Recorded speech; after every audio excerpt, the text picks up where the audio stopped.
Dahil umano sa utang, kaya dinukot ng dalawang Chinese nationals ang kapwa nila Chino na nasa Pilipinas. Arestado na ang dalawa.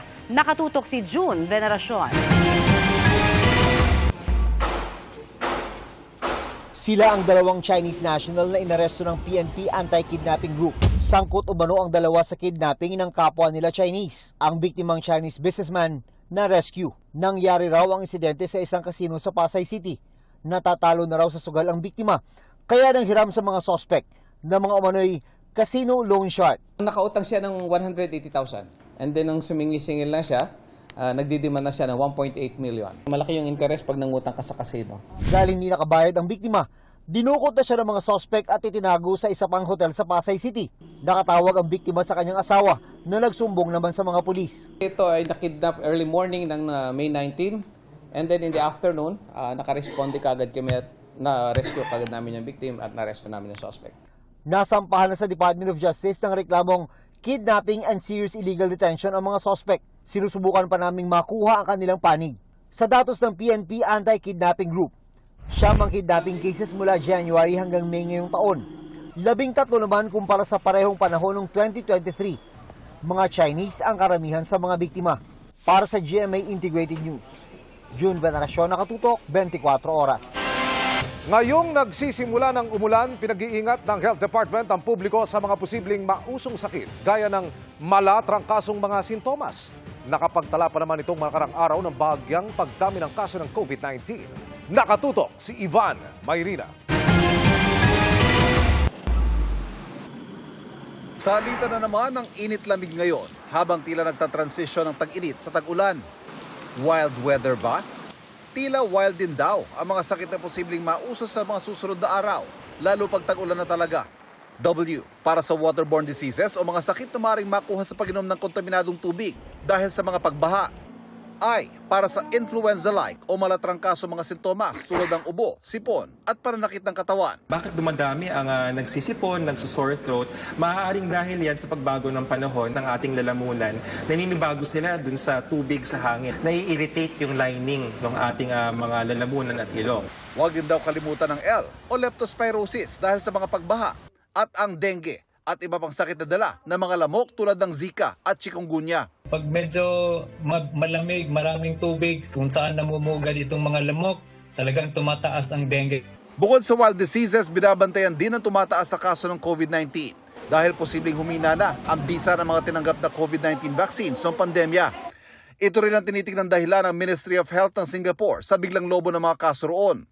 Kaya muling pinaiigting ang kanilang pagbabakuna. May mga reformulated vaccines na, mga updated COVID vaccines, kaya lang hindi available yan dito sa Pilipinas. Talagang mag-ingat tayo at magmatsyag sa mga sintomas natin dahil pwede tayong mag-severe, especially doon sa mga matatanda, even if you are vaccinated. Dahil bibisita muli si Pangulong Bongbong Marcos, pinapayuhan siya ng Health Secretary na si Ted Herbosa na mag-ingat sa mga lugar na maraming tao. Sa Pilipinas naman, may anunsyo nitong Lunes ang Makati Medical Center kaugnay ng dagdag COVID beds dahil sa bahagyang pagdami ng mga kaso ng COVID-19. Bagamat malayo raw ito sa bilang nung kasagsagan ng pandemya. Sa buong bansa, mababa ang hospital utilization rate ayon sa Health Department. Pero pinag-iingat ang mga vulnerable o yung mga nakatatanda at may ibang malubhang sakit. No requirement for border control, no requirement for mandatory masks, no requirement for additional vaccination. But we're monitoring the cases. Para sa GMA Integrated News, Ivan Mayrina, Nakatutok, 24 oras. Ban sa TikTok at iba pang app ang isinusulong na isang panukala sa Kamara. Partikular na gustong ipagbawal ang mga app na kontrolado umano ng mga bansang may banta sa seguridad ng Pilipinas. Sa House Bill 10489, binanggit ang video sharing platform na TikTok dahil sa anyay koneksyon nito sa Chinese government. Layong ipagbawal ng panukala ang pag-distribute, pag-maintain at pag-update ng ganitong mga app, pati ang pagbibigay ng internet connection para sa mga ito. Sinusubukan ng GMA Integrated News na makuha ang panig ng TikTok. Pinatawan ng censure ng Kamara si Davao del Norte 1st District Representative Pantaleon Alvarez dahil sa umano'y disorderly behavior. Kaugnay po yan ang panawagan niya sa Armed Forces of the Philippines na bawiin ang suporta nito kay Pangulong Bongbong Marcos. Ang censure ay nangangahulugan ng matinding pagsaway. Nauna nang inirekomenda ng House Committee on Ethics na patawan ng 60 araw na suspensyon si Alvarez. Pero nagbago ito sa plenaryo kasunod ng mungkahi ng ilang kongresista na patawan si Alvarez ng mas magaang parusa. Okay lang yun. I think I deserve to be punished. Well, win some, lose some. From north to south, ang hatid na saya at kilig ng ilang Kapuso stars sa Ilocos Sur at Zamboanga City. Sina Paul Salas at Tom Rodriguez in-enjoy din ang kulturang Zamboangueño. Narito ang report ni Ivy Hernando ng GMA Regional TV1 North Central Luzon. Talaga namang nag-shine on Zamboanga stage ang shining inheritance actor na si Paul Salas. Habang intense kilig naman ang dala ni Tom Rodriguez. Ang guwapo! Ang pangkatin! Ano po, masaya. Sana bumalik siya dito ulit. Grabe, nakakataba ng puso. Heatwave din. Heatwave ang pagmamahal ng mga Zamboangueño sa... Siyempre, ang unang purpose ko lang naman ay mapasaya. Kami ni Gretong, mapasaya ang mga taga-Zamboanga. Namanghari ng dalawa sa lengguaheng Chabacano ng mga taga-Zamboanga City. Pastishes na ng Spanish, medyo parang Bisaya, Waray, Ilonggo, na parang halo-halo din. Sarap pakinggan. Kanina yung greeting, ustedes, ano yun? Bienvenidos. Lalo si Tom na may dugong Zamboangueño pala. My great-grandfather was from here. Kaya I would like to explore those roots. Kasi yung alam kong roots ko yung sa Samar lang. Pero hindi ko pa na-explore yung sa Zamboanga na side. Sa Santa Lucia, Ilocos Sur naman, dagdag sparkle ang dala sa pinakaunang Rambak Mani Festival ni sparkle artist Angela Alarcon. Aabangan si Angela sa kanyang challenging role sa GMA Prime Series na Black Rider. Sobra nag-enjoy po ako. Grabe po mag-jamming yung mga tao. Kaya grabe po yung energy ninyo. Walang sawa po yung pagsuporta niyo sa akin on stage. Sa highlight naman ng pista na Search for Miss Rambak Mani Festival 2024 nang haranan sina All Out Sundays star John Rex.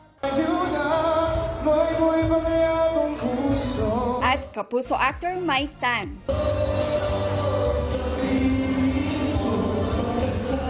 Sobrang accommodating po lahat ng mga tao dito at nag-enjoy po ako. Nakakatuwa kasi at least nabuboost na natin yung mga small towns sa Ilocos. Layon ng Rambak Mani Festival 2024 na i-promote ang mani bilang one town, one product ng bayan ng Santa Lucia. Para sa GMA Integrated News, Ivy Hernando ng GMA Regional TV 1 North Central Luzon. Nakatutok 24 oras.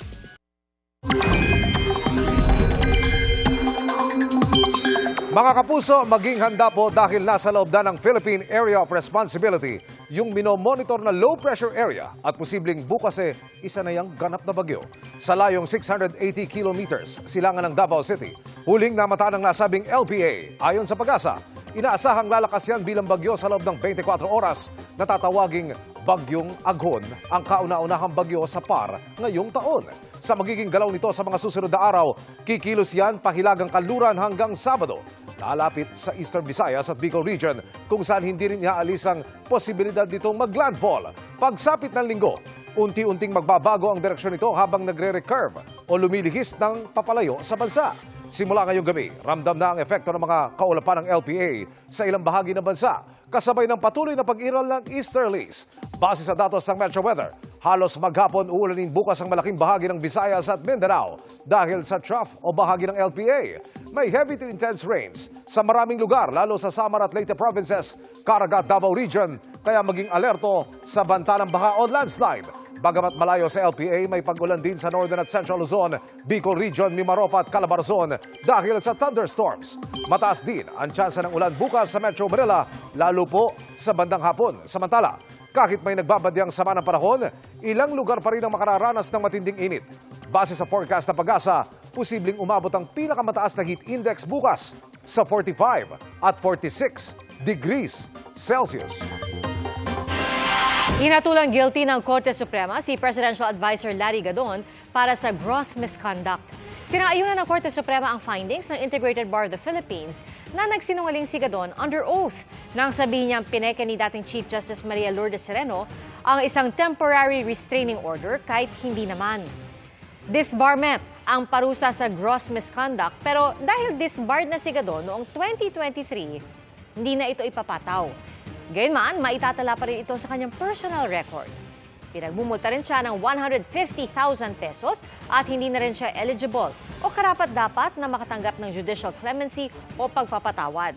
Sabi naman ni Gadon, ang Kamara ang dapat magdesisyon kung mayroong mga paglabag dahil doon inihain ang impeachment complaint laban kay Sereno. Dagdag niya, hinihintay niya opisyal na kopya ng desisyon para mapag-aralan daw kung maghahain siya ng impeachment case laban sa mahukbong pumirma sa utos. Posible ang rotational brownout sa mahigit 20 probinsya sa Luzon at Visayas ngayong pong gabi. Nakatutok si Ian Cruz. Red alert na naman ang Luzon Grid hanggang alas 10 ng gabi na susundan ng yellow alert hanggang hating gabi mamaya. Kaya maaring magka-rotational brownout sa ilang bahagi ng Lipa, Batangas. Gayun din sa ilang bahagi ng Tarlac at Bataan, pati sa Pangasinan, Nueva Vizcaya at Ifugao. Posible rin yan sa Albay at Sorsogon. Kasabay kasi ng mataas pa rin konsumo sa kuryente, 18 planta ang hindi gumagana sa Luzon. Bawas pa ang kuryenteng napoproduce ng 3 iba pang planta. Para makatulong, sabi ng Meralco, nangako ang ilan nilang malalaking customer na magbabawas sila ng mahigit 300 megawatt na konsumo para mabawasan ang demand. Hanggang alas 7 ng gabi naman ang red alert sa Visayas Grid na susundan ng yellow alert hanggang alas 10 ng gabi. Kaya maaring makaranas ng rotational brownout sa Cebu at Negros Provinces, pati sa Panay Provinces at Guimaras. Gayun din sa Leyte Provinces, Eastern at Northern Samar at Biliran. 21 planta kasi sa Visayas ang hindi gumagana. 3 planta naman ang gumagana sa mas mababang kapasidad. Ayon sa Department of Energy, may mga ginagawa naman daw na planta ng kuryente sa bansa na kapag naikonekta na sa grid, magdudulot ng mas matatag na supply ng kuryente. Ngunit habang hindi pa operational ang mga ito, kinakailangan nating magtipid. Sana ang ating mga kababayan ay magtipid. Huwag po sana nating isabay dun sa mataas ang demand. Pag malamig na kunyari sa gabi, baka naman pwedeng doon na mamalansya. Kanina, isang Memorandum of Understanding ang pinirmahan ng National Electrification Administration, Department of Science and Technology at Association of Isolated Electric Cooperative Incorporated. Sa ilalim nito, tutulungan ng DOST ang mga walang kakayanan na electric cooperative na magkaroon ng computer-generated dashboard para matugunan ang maintenance at aberya sa supply. Ito pong iskada kasi, we can monitor real time yung aming operation. We can even remotely control the system. This will enable us to monitor their operations in real time. You need to modernize data acquisition by developing sensors that will be placed all over the system. Para sa GMA Integrated News, Ian Cruz, nakatutok, 24 oras. Thankful si Joe Berry na bukod sa magandang kwento, filled with learnings din ang pagganap niya sa Lilet Matias Attorney at Law. At bukod pa dyan, ang natanggap niyang kauna-unang acting award para sa kanyang role sa serye. Makichika tayo kay Lars Santiago. Lorena, nakausap ka na raw niya. Para raw nag-aaral ng law si Joe Berry sa dami ng mga natututuhan niyang mga bagay na may kinalaman sa batas sa taping nila ng Lilet Matias Attorney at Law. Natutuwa rin daw siya na nakakapagbahagi sila ng kaalaman sa batas sa mga manonood at naipapaliwanag sa salitang madaling maintindihan ang maraming legal terms. Una po kasi syempre we need to learn yung siya sa lines and yung meaning kasi mahirap sabihin kapag di din namin naiintindihan. And ayun, magagaling po yung director namin and yung attorney po nakasama namin lagi sa taping. Yun po talaga yung nagtuturo sa amin. And syempre yung mga writers po namin. Lalo namang nagiging kapanapanabik ang takbo ng istorya dahil sa nakakagulat na twist and turns ng kwento. Nagsisimula pa lang po yung mga kaso, marami pa po kayong abangan at marami pa pong characters ang papasok. Doon kami excited kasi every case nga po meron kaming bagong guest. Natutuwa rin si Joe na sa kauna-unahang pagkakataon nakatanggap siya ng acting award para sa naturang role. Gusto ko po din kunin ng opportunity na to thank Excellent Filipino Awards for giving me the Best Actress as a TV po. And thank you so much sa pagbigay po sa akin ng award na yun. Masayang pamilya kung ilarawan ni Jo ang samahan nilang cast ng attorney Lilet Matias. Yan si Tita Glenda, si Mami Rita. Lagi pong may mga may mga dalang pagkain. Kaya pag nandyan po sila, happy na kaming lahat. Sa kanya namang personal na buhay, may pinagkakaabalahan ding project si Jo, pero gusto raw muna niyang isikreto. Ayoko muna sabihin. Pero ayun po, maraming tinatrabaho for the future. Siyempre, gusto ko pong makapag-provide pa ng mas maayos na buhay for mama. So, work po talaga. Lars Santiago, updated sa showbiz happening. Kahit na tag-init pa rin, paghahanda na para sa La Nina ang iniatas ni Pangulong Bongbong Marcos sa mga ahensya at lokal na pamahalaan. Nakatutok si Mariz Umali. Ngayong papasok na rin ang panahon ng tag-ulan, ipinag-utos ni Pangulong Bongbong Marcos sa iba't ibang ahensya ng pamahalaan na makipag-ugnayan na sa mga lokal na pamahalaan bilang paghahanda sa La Nina. May mga proyekto na rin daw ang gobyerno kaugnay nito. Ito ay upang maibsan ang epekto ng matinding pagbaha na alam naman nating taon-taon na nararanasan ng mga komunidad dito sa Maguindanao del Sur. Sinabi ito ni Pangulong Marcos sa kanyang pagbisita para mamigay ng ayuda sa mga magsasaka at mangingisda sa Maguindanao del Sur na naapektuhan ng El Nino. Namigay rin ng tulong ang Pangulo sa Tawi-Tawi kasama ang ilan sa kanyang gabinete, si House Speaker Martin Romualdez at halos 100 kongresista. Andito rin po ako upang makausap kayo nang maunawaan natin ang inyong sitwasyon at makahanap tayo ng nararapat na solusyon sa iyong mga hinaharap na suliranin. Nananatili pa rin nakasailalim sa state of calamity ang BARMM, bunsod ng El Nino. Kaya bahagi raw ng programang ito ang maiparating ang tulong at matugunan ang kanilang pangangailangan.